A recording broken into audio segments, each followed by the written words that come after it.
In the 19th century, Britain fought not for freedom, not for survival, but for the right to sell drugs.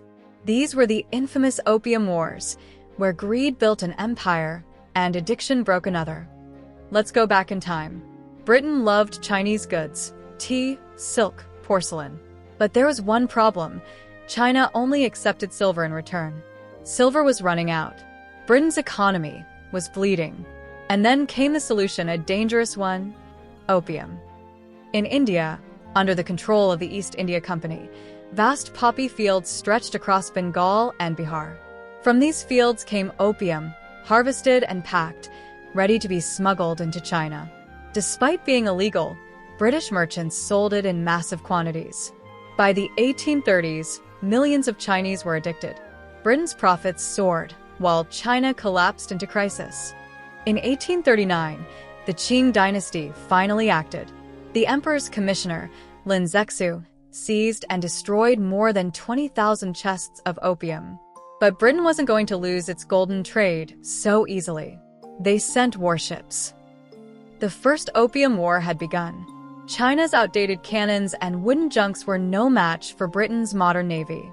Defeat was inevitable. And in 1842, the Treaty of Nanking forced China to pay a heavy price.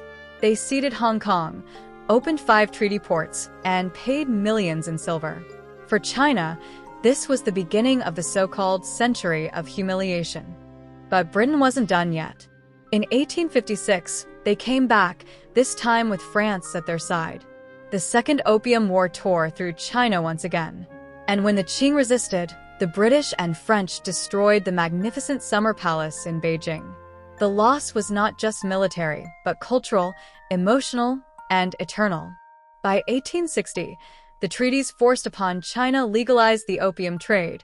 The Opium Wars weren't about trade alone. They were about domination. One empire's profit meant another empire's humiliation. Millions suffered so that one nation could balance its books.